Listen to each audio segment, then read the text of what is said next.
freeways. Well, some Michigan students are already back in the classroom, and just about all the rest will head back over the next 2 weeks. But there are concerns and unanswered questions that really have a lot of families on edge this morning. There is still no state budget, and that means schools do not know how much money they will actually get this year. Add in some uncertainty at the federal level, and it's creating a cloud of confusion right as students are supposed to head back to school. Now, one big unknown parents are watching very closely is the free meal program. It has parents fired up. We got more than 1,100 people sounding off on our 7 News Detroit Facebook page. Richard writes, free meals is the right thing to do in schools. The meals ensure all kids have access and is fair to all spectrum of taxpayers and incomes. Debbie says, I think we should take it back to a needs-based program. There's no reason to give it to everyone. We know so many families are looking for answers, and we are working to get them for you. 7 News Detroit reporter Brittany Toulis is live on Detroit's West Side. And Brittany, you spoke to the superintendent of Detroit schools and heard from the governor.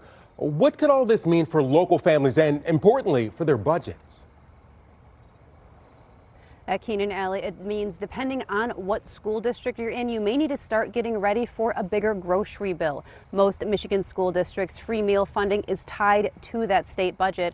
However, Detroit Public Schools gets that funding federally, so if you're a DPS-CD parent, those meals are covered. Now, school is starting Monday, but state lawmakers are already tardy. The state budget is still not set, nearly 2 months past its June 30th due date. Despite the missed deadline, Michigan school district superintendents had to have their budgets in. I talked with Detroit Superintendent Dr. Nikolai Vidi Wednesday. He tells me they estimate a budget and will use reserves to cover gaps if the state passes a budget that falls short. Dr. Vidi adding for DPS-CD students, meals are already covered by committed federal dollars. Our breakfast and lunch program is funded at the federal level, not at the state level. So under the Obama administration, there was an expansion of free and reduced lunch based on concentration of poverty. And so that's how we're funded. Other districts in Michigan, almost all the districts in Michigan, rely on state funding. Flint Community Schools meals are also funded federally. Schools with meal money tied to that state budget could dip into rainy day funds or reserves or cut the free meal program altogether. Then parents picking up where the funding leaves off. Advocates say free meals don't just help the lowest income families, but it helps those considered the ALICE population.